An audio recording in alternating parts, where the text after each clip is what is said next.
Shalom Bapak Ibu Saudari. Biarlah pada kesempatan pagi hari ini sambil kita tap-tap layar, sambil kita juga merenungkan firman Tuhan dalam hidup saudara dan saya.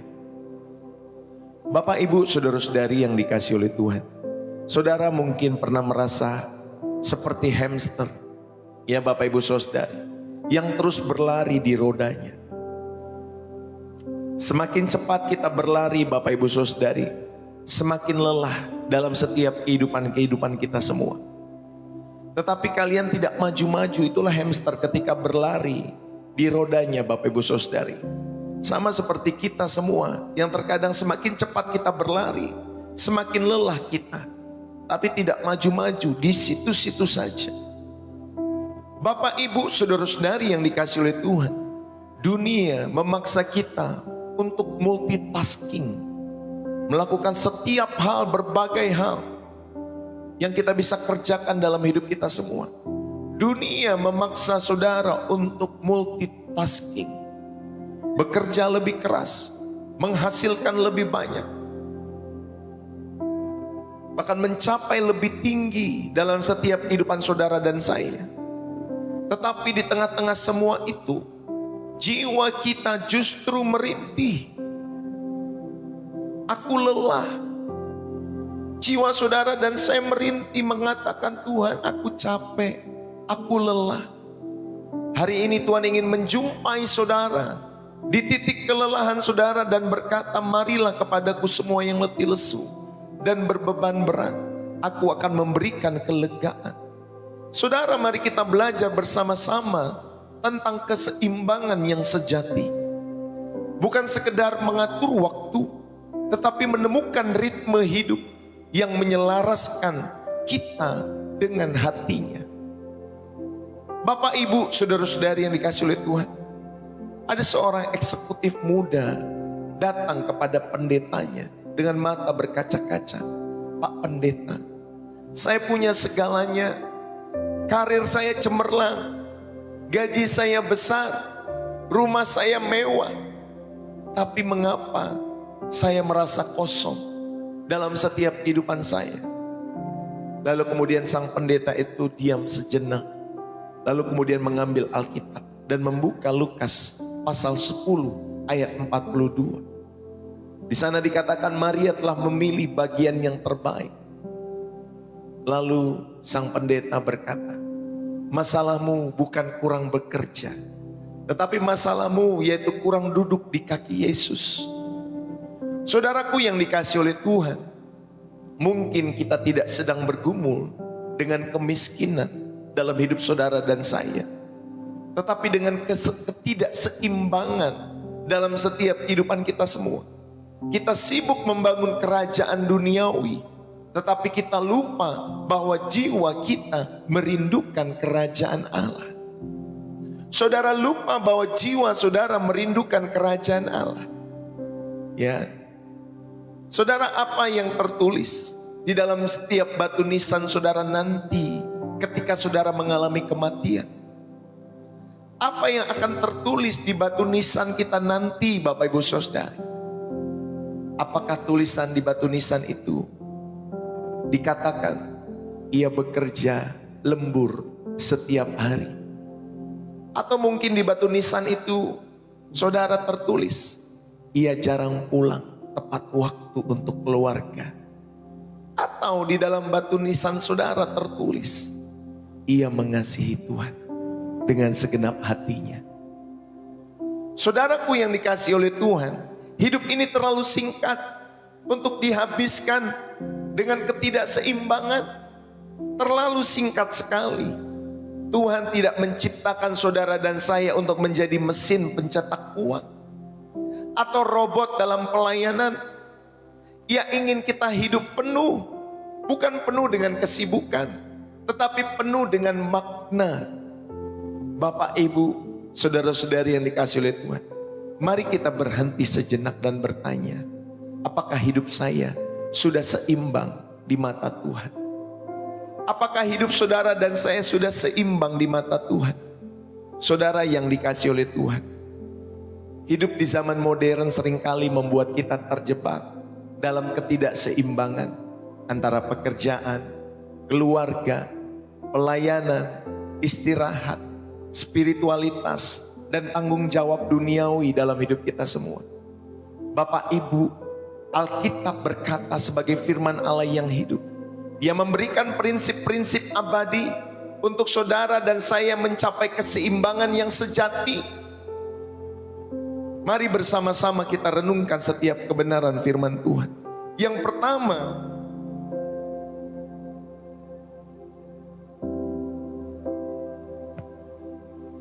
pertama Bapak Ibu Saudari, keseimbangan waktu. Saudara, kita mau belajar ada keseimbangan waktu.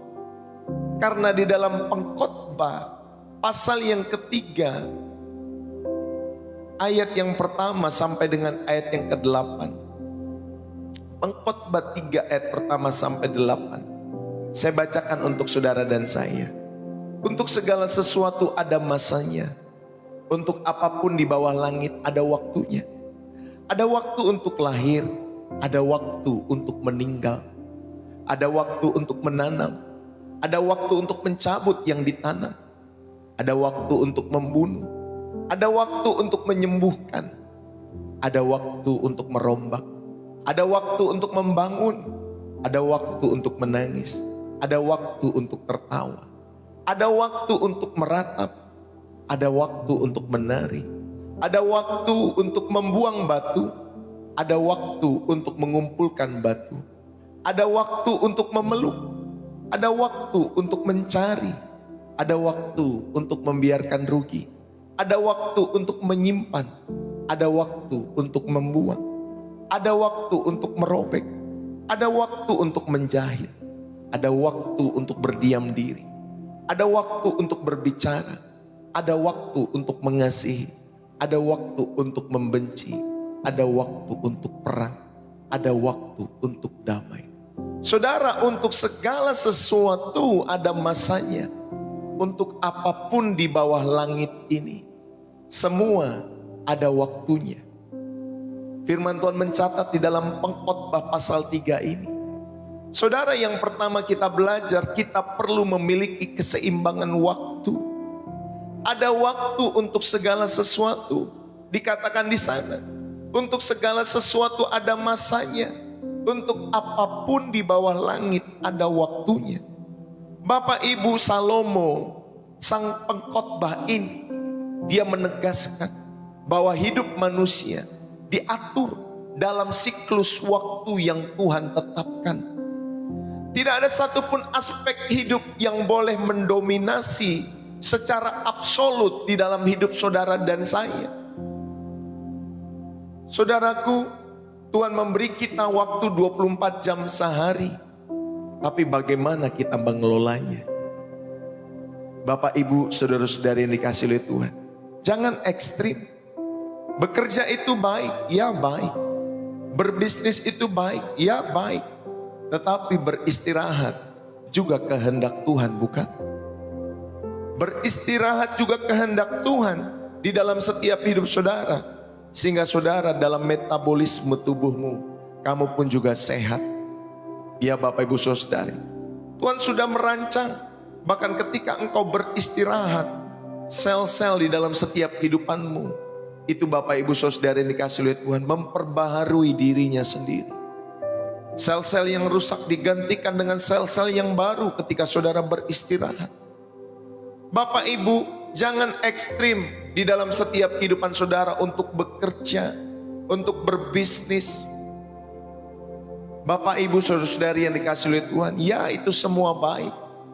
Tetapi Yesus, Dia punya waktu untuk melayani. Dia punya waktu untuk berdoa. Dia punya waktu untuk bersosialisasi. Dia punya waktu untuk memuridkan.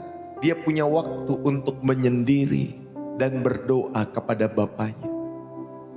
Bapak Ibu saudara-saudari, inilah keseimbangan waktu. Ada waktu untuk segala sesuatu. Bapak Ibu saudara-saudari yang dikasihi oleh Tuhan, saya mau mengajak kita semua untuk memiliki keseimbangan waktu, menerima ritme ilahi dalam setiap hidup Bapak Ibu saudara-saudari yang dikasihi oleh Tuhan. Kata Ibrani untuk waktu itu adalah et. Bapak Ibu Saudari, dalam Pengkhotbah pasal 3 muncul 28 kali. Ini menekankan bahwa kedaulatan Allah atas waktu. Bapak Ibu Saudara-saudari yang dikasih oleh Tuhan, kita belajar kalau tadi dikatakan ada waktu untuk dari ayat 2 sampai 8. Saudara, itu menunjukkan polaritas hidup yang harus diterima, bukan dihindari, bahwa segala sesuatu ada waktunya. Ada waktu untuk lahir, ada waktu untuk mati. Kadang ada waktu untuk mencintai, tapi kadang ada waktu untuk dilukai oleh karena cinta itu. Bapak Ibu Saudara-saudari yang dikasih oleh Tuhan, semua di dalam hidup kita semua ada waktunya. Bahkan ketika saudara bekerja, ada usia-usia tertentu di mana saudara dan saya akan pensiun pada waktunya. Ketika saudara berbisnis pun, saudara akan memberikan warisan bisnis saudara, manajemennya dan lain sebagainya, kepada orang-orang yang dapat saudara percayai. Saudara, ini menunjukkan bahwa polaritas hidup harus diterima, bukan dihindari. Ada waktu saudara kuat, waktu kita muda, tapi ada waktu kita tua, kita menjadi lemah dalam fisik kita. Ini bukan harus dihindari, ya Bapak Ibu Saudari, tetapi saudara harus terima polaritas hidup ini dalam hidup saudara dan saya. Dan saya mau mengajak saudara dan saya, milikilah keseimbangan waktu untuk menerima ritme ilahi.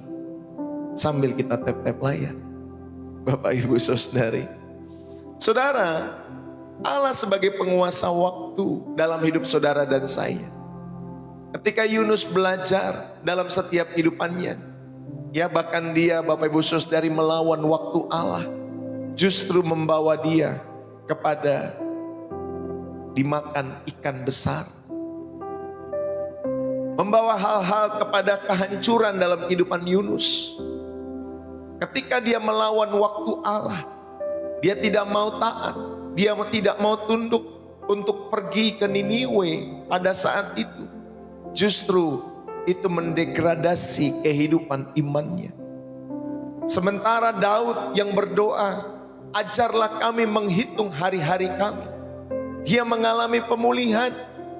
Ketika Daud menghargai waktu-waktu yang Tuhan berikan dalam setiap kehidupannya, ia mengalami pemulihan demi pemulihan. Maka saya sampaikan kepada penonton, sahabat-sahabat Pastor Deso, anak-anak Allah dimanapun kalian berada, saudara, hitunglah hari-harimu dengan bijaksana. Pakailah hari-harimu dengan bijaksana, sehingga saudara mengalami pemulihan. Jangan memakai waktu kita untuk hal-hal yang tidak penting, hal-hal yang tidak produktif. Ketika saudara scroll, tiba-tiba sudah 3 jam. Bagaimana kalau 3 jam itu saudara berteduh dalam hadirat Tuhan? Saudara, mari Allah sebagai penguasa waktu dalam hidup saudara dan saya. Tuhan Yesus tidak terburu-buru. Meskipun Lazarus sakit di dalam Yohanes pasal 11 ayat yang ke-6. Bapak Ibu, Yesus tidak terburu-buru untuk membangkitkan ataupun menyembuhkan Lazarus yang sakit. Bahkan sampai dia mengalami kematian. Bahkan dia sengaja, kalau saudara lihat di ayat di pasal ataupun di kitab Yohanes pasal 11 itu, saudara menemukan bagaimana Yesus sengaja untuk tidak datang terlalu terburu-buru dalam kehidupan Lazarus yang sedang sakit. Bahkan sampai ia mengalami kematian Lazarusnya. Tetapi Bapak Ibu Saudari dikasih oleh Tuhan, Yesus juga tidak menunda saat bait Allah dinodai. Dia langsung bereaksi. Bagaimana dia menunggang balikan semua meja pertukaran itu yang ada di bait Allah, yang telah dinodai oleh bangsa itu atau umat itu. Saudara yang dikasih oleh Tuhan, dia tidak menunda saat bait Allah dinodai. Dia merespon. Tapi ada satu waktu dia tidak terburu-buru. Meskipun Lazarus saat itu sakit, hampir mati. Bahkan ketika dia datang sudah mati. Bapak Ibu, saudara-saudari yang dikasih oleh Tuhan, mari kita belajar untuk menyadari bahwa Allah sebagai penguasa waktu, dan saudara harus perlu memiliki keseimbangan dalam waktu-waktu saudara untuk menerima ritme ilahi dalam hidupmu dan hidupku. Bapak, Ibu, saudara-saudari yang dikasih oleh Tuhan, ketika saudara punya kalender, ya, dari tanggal 1 sampai tanggal 30 atau 31, saudara alokasikan waktu mingguan saudara dengan proporsional. Misalkan 50% ada tanggung jawab duniawi yang harus saudara kerjakan. Ya, pekerjaan, studi, bisnis. Saudara berikan 50% untuk tanggung jawabmu sebagai orang-orang yang masih hidup di dunia ini. Gak boleh malas-malasan. Lalu kemudian saudara berikan 30%. Ya Bapak Ibu Saudari, alokasikan 30%. Relasi saudara dengan keluarga, dengan komunitas-komunitas iman yang membangun saudara. Alokasikan 30% relasi-relasi kita semua. Sehingga saudara dengan kehadiran saudara, mereka merasakan kasih Kristus dalam hidup saudara dan saya. Dan 20%, Bapak Ibu Saudara-saudari yang dikasih oleh Tuhan, alokasikan waktumu untuk penyegaran rohani. Alokasikan waktu-waktumu untuk disegarkan secara rohani. Lewat retreat, lewat sahabat digital. Ya Bapak Ibu Saudari, saudara berdiam diri, meneduhkan hati saudara. Ya, dalam ruang-ruang doamu, alokasikan 20% untuk penyegaran rohani. Saudara berteduh, mungkin salah satunya lewat channel Pastor Deso. Kalau saudara bisa secara pribadi, it's good, itu sangat bagus. Ya, sehingga saudara, waktu-waktu saudara, inilah teknik bagaimana saudara dan saya mengalokasikan waktu mingguan saudara dengan proporsional. Ya, kalau seandainya saudara itu ada 100% dari tanggal 1 sampai 31 dalam setiap bulannya, saudara alokasikan tadi 50% buat tanggung jawab duniawi, 30% buat relasi saudara dengan keluarga dan komunitas, ya, dengan tetangga dan lain sebagainya, ya, dengan gereja dan lain sebagainya, dan 20% untuk penyegaran rohani saudara. Bapak Ibu, di dalam setiap kehidupan kita semua, ingat baik-baik, istirahat itu bukan dosa. Istirahat itu bukan dosa Bapak Ibu Saudari. Ketika saudara dan saya diminta untuk beristirahat, sabatikal, saudara, Tuhan rindu untuk saudara berdiam diri mencari wajah Tuhan. Karena sabat itu adalah perintah. Kalau saudara lihat di dalam Keluaran pasal yang ke-20, ayat yang ke-8 sampai dengan ayat yang ke-11. Ingatlah dan kuduskanlah hari Sabat. 6 hari lamanya engkau akan bekerja dan melakukan segala pekerjaanmu. Tetapi hari ke-7 adalah hari Sabat Tuhan Allahmu. Maka jangan melakukan sesuatu pekerjaan, engkau atau anakmu laki-laki, atau anakmu perempuan, atau hambamu laki-laki, atau hambamu perempuan, atau hewanmu, atau orang asing di tempat kediamanmu. Sebab 6 hari lamanya Tuhan menjadikan langit dan bumi, laut dan segala isinya, dan Dia berhenti pada hari yang ke-7. Saudara, itulah sebabnya Tuhan memberkati hari Sabat dan menguduskannya. Bapak Ibu, saudara-saudari yang dikasih oleh Tuhan, Tuhan mengingatkan lewat Keluaran pasal 20, ingat dan kuduskanlah hari Sabat. Ya, hari ke-7 adalah hari Sabat, hari perhentian saudara bersama dengan Tuhan. Jadi istirahat bukan dosa Pak Bu. Kita perlu beristirahat dalam setiap kehidupan kita semua, dari lelahnya segala kesibukan dan tanggung jawab duniawi kita semua. Ini yang pertama. Saudara, ada keseimbangan waktu untuk menerima ritme ilahi. Lalu kemudian yang kedua, Bapak Ibu Saudari, bagaimana kita mencari keseimbangan? dalam setiap kehidupan kita semua sebagai umat yang mau terus datang kepada Allah, sehingga hidup kita semua bisa seimbang antara satu dengan yang lainnya. Yang kedua, milikilah keseimbangan prioritas. Duduklah di bawah otoritas firman dalam hidup saudara. Kita telah belajar mengenai kisah Maria dan Marta. Saudara, di dalam Lukas pasal 10 ayat 38-42, ada kisah di sana mengenai Maria dan Marta yang duduk diam di kaki Tuhan. Kata Yunani, ya Bapak Ibu Saudari, ketika Marta itu khawatir dalam setiap kehidupannya. Ya Bapak Ibu Saudari, Marta itu terlalu sibuk dan khawatir akan setiap kehidupannya. Kata Yunani untuk khawatir di sana adalah merimnao, yang artinya Bapak Ibu Saudari itu istilah medis untuk gangguan kecemasan. Marta tidak sekedar sibuk, tetapi dia terdisorientasi secara spiritual. Dia terdisorientasi secara spiritual. Yesus tidak mengutuk pelayanan Bapak Ibu Saudari, tetapi dia memperingatkan bahwa pelayanan tanpa penyembahan itu tidak berguna sama sekali.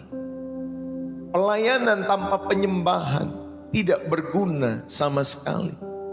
Karena Marta terlalu sibuk.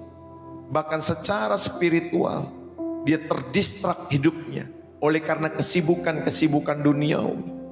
Saudaraku yang dikasihi oleh Tuhan, tetapi Maria mengambil bagian yang terbaik. Kata Yunani, yang terbaik ini, bagian yang terbaik, agathos meris. Itu bahasa Yunaninya, agathos meris, bagian yang terbaik. Ini merujuk kepada hak istimewa murid.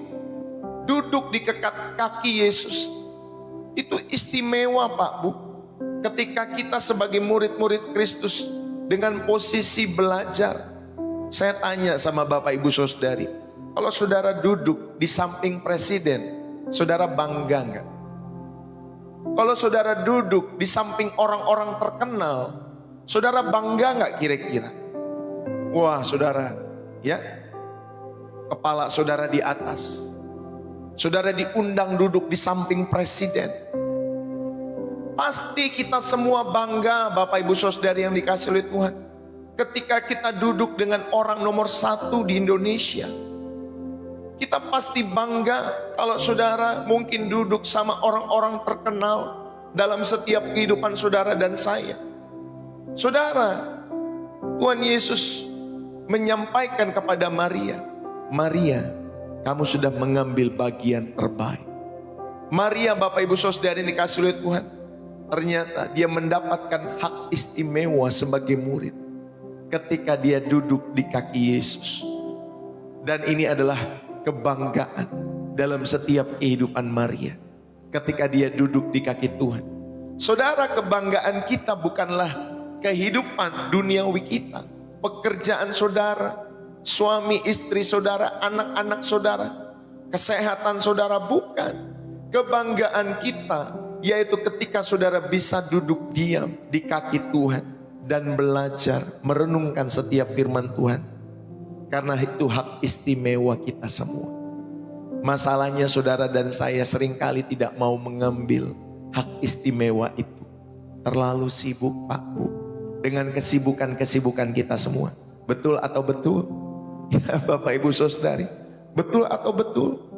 Saudara yang dikasihi oleh Tuhan, ingat baik-baik, tidak ada yang salah ketika saudara bekerja, berbisnis, pelayanan. Enggak ada yang salah dengan itu semua. Tetapi Bapak Ibu Saudari, sekali lagi, biarlah saudara diperingatkan bahwa pelayanan tanpa penyembahan itu semua nothing, sia-sia. Saudara, mari pada kesempatan pagi hari ini, saya mau mengajak saudara dan saya, ambillah bagian terbaik. Sama seperti Maria. Inilah keseimbangan prioritas. Ketika saudara dan saya duduk di bawah otoritas firman Tuhan, ini yang kedua kita belajar.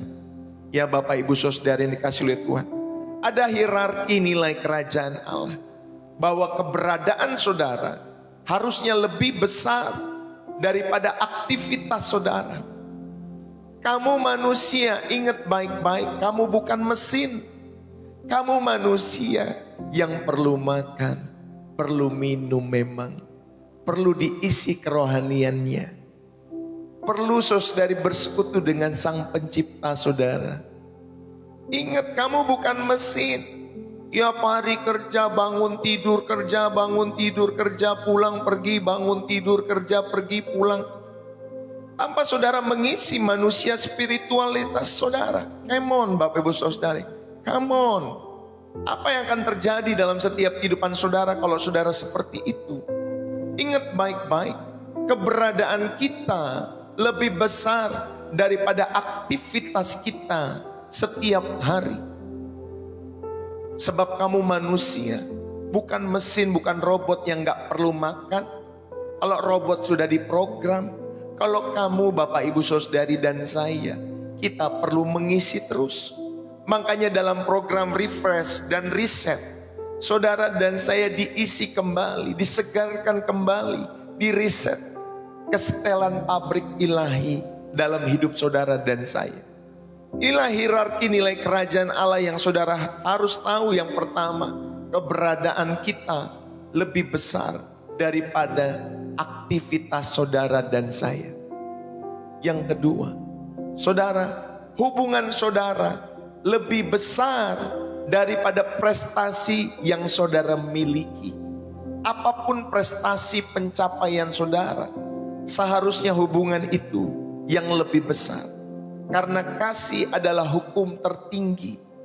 Ketika saudara dan saya dalam setiap kehidupan saudara mau seimbang dalam prioritas-prioritasmu, duduklah di bawah otoritas firman Tuhan. Milikilah hubungan dengan Tuhan. Jauhkan prestasi kebanggaanmu, pencapaian-pencapaian. Tanggalkan itu semua. Itu enggak berguna di hadirat Allah. Mungkin bagi manusia itu berguna, tetapi di hadirat Allah, tanggalkan semua itu. Tuhan rindu supaya saudara bersekutu dengan Allah, menanggalkan setiap apa yang sudah saudara capai, prestasi-prestasi saudara. Makanya dikatakan orang kaya itu susah masuk kerajaan sorga. Kenapa Pak? Bukan berarti tidak bisa, karena seringkali yang orang kaya andalkan bukan Tuhan, tapi harta dalam hidup mereka. Yang mereka gantungkan dalam hidup mereka, mereka tidak bergantung kepada Tuhan, tetapi mereka seringkali bergantung kepada harta, materi yang mereka miliki. Makanya disampaikan, orang kaya itu sulit masuk kerajaan Allah. Tapi bukan tidak bisa. Ingat baik-baik, kalau saudara kaya, tapi saudara tidak bergantung kepada materi, saudara, maka selamatlah kita semua sebagai orang-orang yang kaya, tapi bisa masuk dalam kerajaan Allah. Tuhan bilang bukannya tidak bisa, tetapi sukar. Tadi saya sudah berikan dasarnya kenapa sukar. Karena orang kaya lebih banyak mengandalkan materi daripada Tuhan dalam setiap hidup mereka. Nanti sadar-sadarnya ketika di akhir kehidupan udah gak bisa ngapa-ngapain, udah sakit, udah stroke, ya, udah di rumah sakit. Hartanya tidak bisa membeli kesehatan. Gak bisa Pak Bu. Bisa membeli obat bisa, tapi tidak bisa membeli kehidupan. Tidak bisa membeli kehidupan. Dengar baik-baik, hartamu tidak bisa membeli kehidupan. Kau mau putar ulang hidupmu tidak bisa. Kau mau diberikan obat-obat terbaik, tapi struktur tubuhmu sudah rusak. Apalagi kalau mindsetmu salah. Tragis kehidupan dalam setiap kehidupan orang-orang demikian. Kita jangan sampai demikian. Saudara, kita audit kembali spiritual kita semua. Apakah doa saya hanya daftar permintaan dalam setiap kehidupan saudara dan saya? Apakah doamu benar-benar lahir dari hati Tuhan? Tapi bagaimana kita berdoa dengan hati Tuhan? Kita sendiri tidak pernah mau bersekutu dengan Tuhan. Pak, Bu, mari jangan jadikan doa hanya daftar permintaan, tetapi biarlah saudara mengenali kehendak Tuhan dalam setiap doa-doa saudara. Sehingga saudara bisa berkata, jadilah kehendakmu, bukan kehendakku. Bapak, Ibu, saudara-saudari, Apakah pelayananmu didorong oleh rasa bersalah atau sukacita ketika saudara melayani? Saya mau mengajak saudara dan saya audit kembali spiritual kita semua, sehingga saudara dapat menemukan keseimbangan dalam prioritas, yaitu ketika saudara duduk di bawah otoritas firman Tuhan. Saudara bisa menggunakan model Maria ini, ya, 20 menit pertama saat bangun tidur.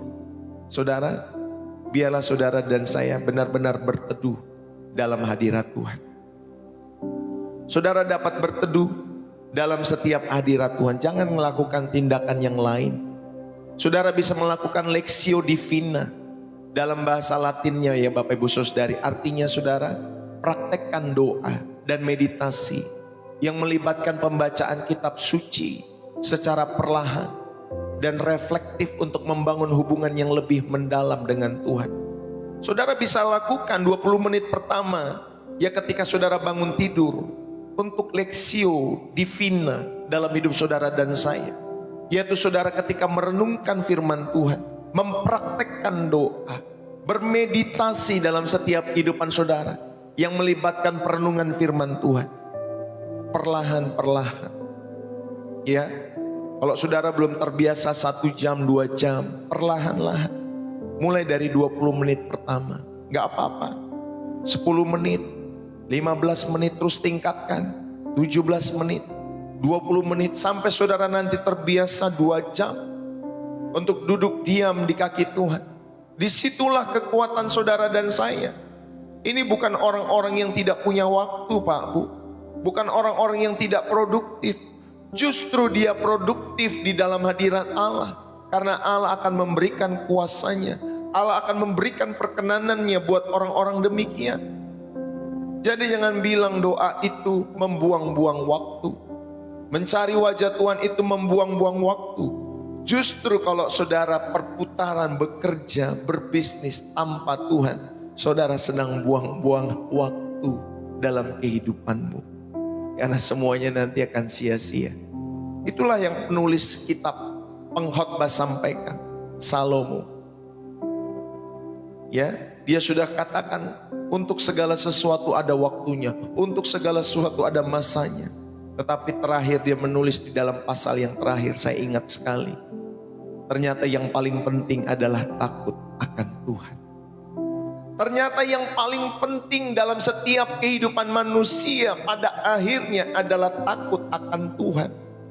Kalau Salomo dalam segala kemegahannya, kesuksesannya sudah sampaikan demikian, kenapa kalian dan saya tunda-tunda takut akan Tuhan? Kenapa tidak mulai dari sekarang? Kenapa harus tunggu di akhir? Janganlah kita menjadi manusia yang bebal. Janganlah kita menunda-nunda waktu doa kita, waktu ibadah kita, waktu berteduh kita dalam hadirat Tuhan. Saudara, mulailah seperti model Maria yang saya ajak saudara dan saya di channel ini.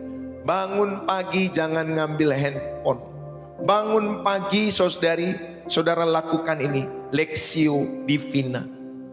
Ya Bapak Ibu Saudari, saudara berdoalah dan bermeditasilah dalam hadirat Allah dan renungkan firman Tuhan. Ya, Bapak Ibu Saudara-saudari yang dikasihi oleh Tuhan. Lalu kemudian yang ketiga, saudara, kalau saudara dan saya mau seimbang dalam setiap kehidupan saudara. Tadi yang kedua kita belajar keseimbangan secara prioritas. Yang ketiga kita belajar keseimbangan kepuasan hidup. Ya, keseimbangan dalam kepuasan. Bapak Ibu, kita hidup di dalam anugerah. Filipi pasal yang keempat, ayat 12 sampai 13. Filipi pasal yang keempat, ayat 12 sampai ayat 13. Dikatakan demikian, aku tahu apa itu kekurangan, dan aku tahu apa itu kelimpahan. Dalam segala hal dan dalam segala perkara, tidak ada sesuatu yang merupakan rahasia bagiku, baik dalam hal kenyang, dalam hal kelaparan, dalam hal kelimpahan, dalam hal kekurangan. Segala perkara dapat kutanggung di dalam Dia yang memberi kekuatan kepadaku. Saudara, di dalam setiap kehidupan kita semua, Paulus mengerti dalam setiap kehidupan musim-musim hidupnya.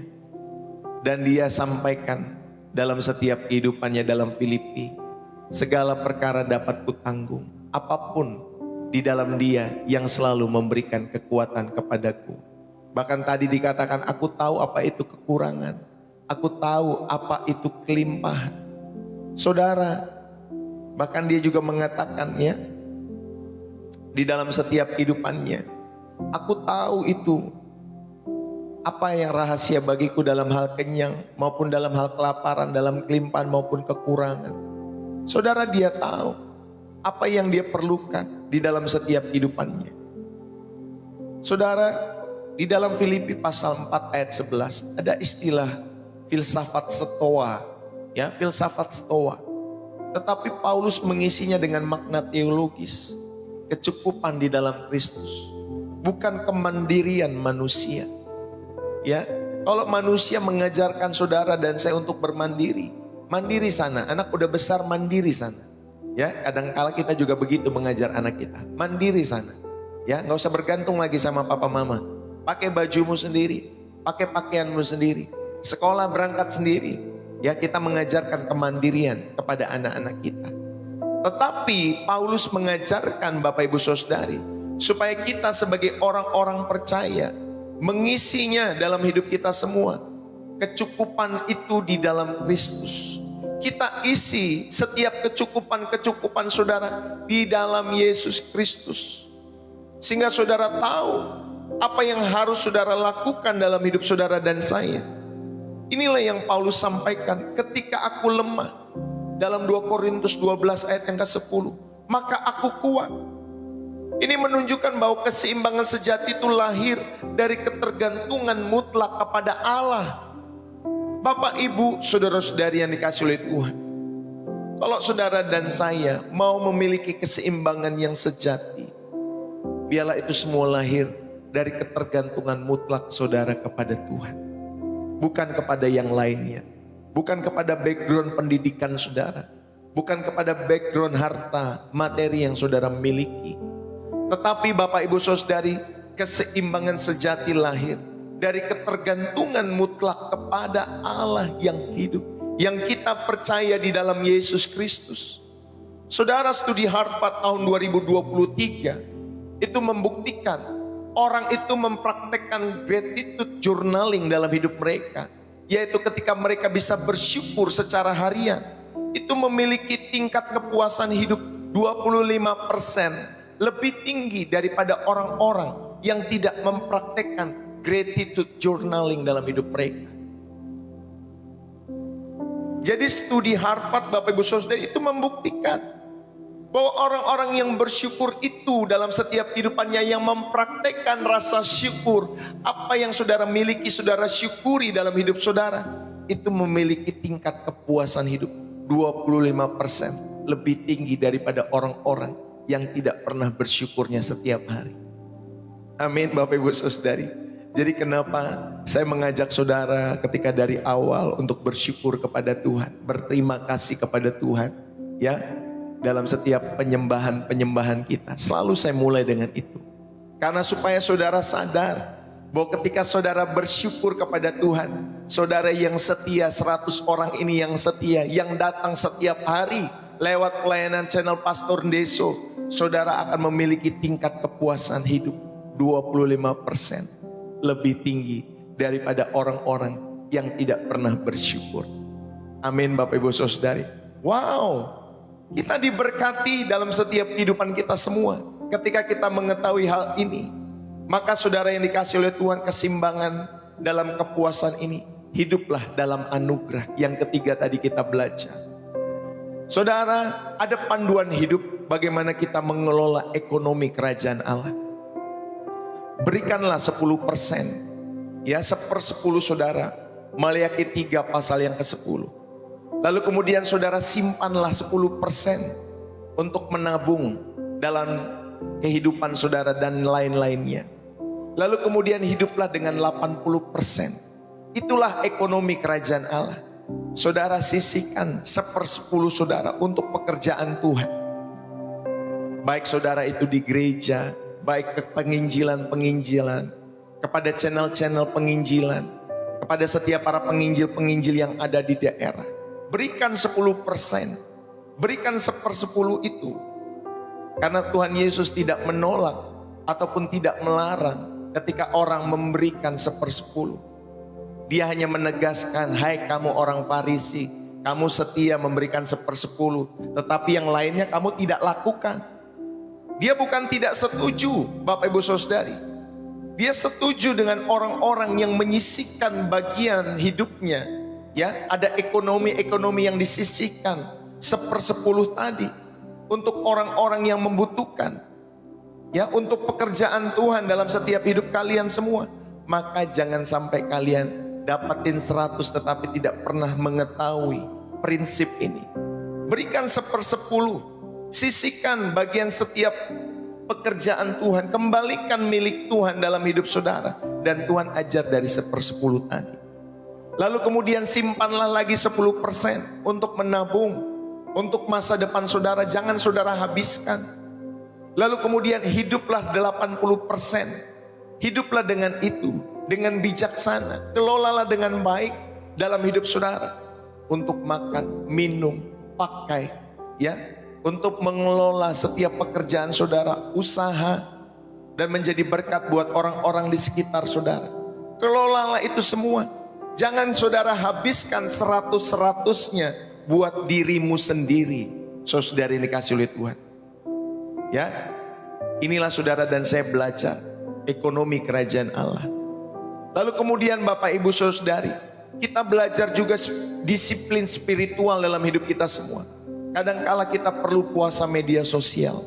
Ya, saudara perlu puasa media sosial. Terapkan itu. Mungkin 1 hari seminggu. Untuk latih Bapak Ibu Saudari ya, kehidupanmu bersama dengan Tuhan. Untuk melatih ya dalam setiap kehidupan saudara. Kepuasan saudara, tingkat kepuasan saudara terhadap kehidupan saudara dan saya. Jadi Bapak Ibu Saudari, belajarlah kita puasa media sosial. Minimal 1 hari seminggu. Untuk latih. Puaskah saudara tanpa handphone saudara? Puaskah saudara dan saya tanpa saudara melihat berita-berita di luar? Dan saudara bisa menikmati hidup saudara bersama dengan Tuhan. Latih contentment saudara. Latih kepuasan ini dalam hidup saudara setiap hari. Salah satunya disiplin spiritualnya, puasa medsos. Ya Bapak Ibu Saudari. Nah saudara-saudara dipandu dalam hidup saudara untuk memiliki ekonomi kerajaan Allah tadi, untuk disiplin spiritual saudara. Wah luar biasa. Kalau saudara setiap hari dipandu model demikian, kita semua boleh terus menjadi manusia-manusia Allah yang tidak munafik, yang tahu bagaimana mengelola kehidupan kita semua secara seimbang. Baik spiritual kita semua, baik ekonomi yang kita miliki. Ya Bapak Ibu Saudari yang dikasih oleh Tuhan.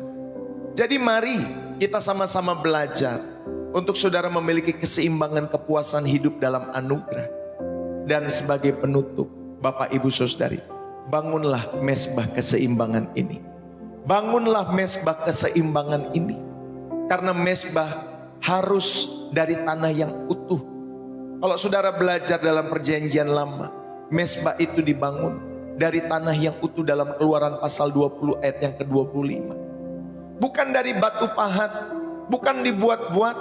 Tetapi Bapak Ibu Saudari, ketika kita membangun mesbah ini, saudara, ini simbol kehidupan natural. Ini simbol kehidupan natural dalam hidup saudara yang tidak dipaksakan. Tapi lahir dari hati yang rindu.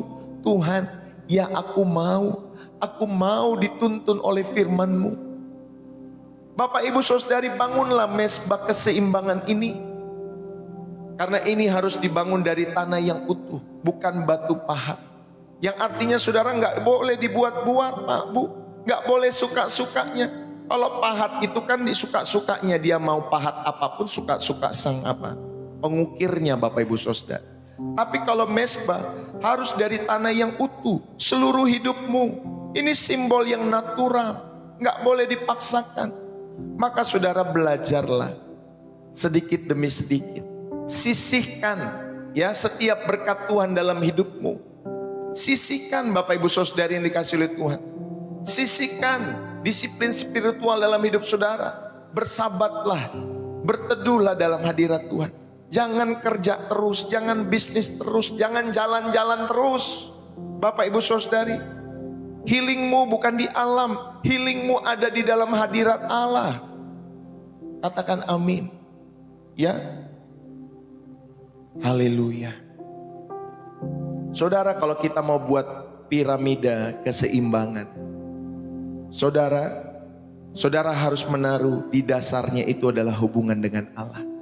Itu fondasinya dalam piramida kehidupan yang kita bangun. Ya tahu ya piramida ya, segitiga piramida itu. Dasarnya adalah hubungan dengan Allah, yaitu doa, firman Tuhan, beribadah. Gak boleh lupakan, merenungkan firman. Berelasi dengan Allah, bersekutu dengan Allah.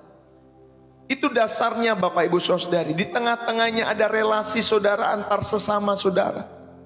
Maka ketika kita memiliki hubungan dengan Allah, saudara juga perlu adanya relasi dengan sesama. Walaupun tadi jumlahnya makin kecil. Kalau piramida itu kan makin ke atas makin kecil ya Bapak Ibu Saudari. Semakin sedikit nanti di puncaknya. Dan yang puncak Bapak Ibu Saudari, pekerjaan atau hobi. Dalam setiap kehidupan saudara, bukan salah bekerja, bukan salah memiliki hobi. Tetapi saudari, biarlah saudara membuat itu sebagai piramida keseimbangan. Boleh kita memiliki hobi, tapi jangan menghabiskan waktu itu semua di hobi saudara. Atau saudara, maaf ya, saudara taruh hubungan dengan Allah di atas sedikit waktu yang kita punya. Gak boleh dibalik-balik Pak Bu. Nah itulah piramida keseimbangan. Gunakan skala 1 sampai 10 untuk menilai keseimbangan fisik, emosional saudara, spiritual saudara. Ya, apakah tubuh saudara sehat? Gunakan Bapak Ibu Saudari. Kalau nilainya 7, oh berarti bagus. Ya, 7 ke atas berarti bagus. Kalau tubuh saudara nggak sehat, ya mungkin 4 saudara bisa gunakan. Ya poinnya 4, nggak bagus. Karena udah mulai sakit sana sini. Lalu emosionalnya saudara lihat nilai 1 sampai 10 lagi. Apakah emosi saudara stabil? Apakah suka meledak-ledak dan lain sebagainya? Gunakan poin 1 sampai 10. Dinilai berapa Bapak Ibu Saudari emosi saudara? 6 kah? 8 kah? 10 kah? Atau mungkin di bawah 6 Bapak Ibu Saudari. Lalu kemudian kondisi spiritual saudara sudah di mana? Ya, apakah masih jauh di poin 2 atau di poin 4? Atau mungkin saudara sudah cukup baik di poin yang ke-8? Saudara yang dikasihi oleh Tuhan, gunakan skala 1 sampai 10 untuk menilai keseimbangan fisik saudara, emosional saudara, maupun spiritual kita semua. Ya Bapak Ibu Saudari, dan biarlah lewat kebenaran ini, saya mau mengajak, saya mau menutup khotbah saya pada kesempatan pagi hari ini. Bapak Ibu, Tuhan mengetuk pintu hatimu. Bukan untuk menuntut lebih banyak pekerjaan saudara, tetapi untuk mengundangmu masuk dalam keseimbangannya. Bapak Ibu, mungkin selama ini saudara-saudari yang dikasihi oleh Tuhan, kalian berpikir, saya harus berbuat lebih banyak untuk Tuhan, lebih banyak untuk Tuhan. Tetapi firman Tuhan mengingatkan kita semua, dalam ketenangan. Dan percayalah, disitulah kekuatanmu. Dalam ketenangan dan kepercayaan, disitulah kekuatan. Yesaya 30 ayat 15. Bapak Ibu, saudara-saudari yang dikasihi oleh Tuhan, berikanlah hidupmu sepenuhnya kepada Tuhan. Bukan hanya tangan kita yang bekerja, tetapi juga hati kita yang beristirahat di dalam hadirat Tuhan. Bangkitlah pagi hari ini, miliki komitmen yang baru yang terus diperbaharui setiap hari. Sehingga engkau dan saya ketika berlari tidak menjadi lemah. Semakin kencang itulah lari maraton. Ya, dia bisa mengatur ritme larinya Bapak Ibu Saudari sampai dia menyelesaikan pertandingannya. Saudara, mari bersama-sama bangkitlah. Miliki komitmen baru. Tuhan, sampaikan kepada Tuhan, Tuhan aku mau untuk hidup seimbang. Bukan untuk kesuksesan duniawi, tetapi untuk memuliakan namamu. Amin Bapak Ibu Saudari. Jika kalian mau, menerima undangan Tuhan pagi hari ini. Bapak Ibu, biarlah kita semua, mari sama-sama kita berdoa. Dalam setiap hati saudara, taruh tangan saudara di dada saudara. Dengan sikap berdoa kita datang, supaya saudara dan saya memiliki keseimbangan ilahi. Dan biarlah Bapak Ibu Saudari, saya mau mengajak kita berdoa.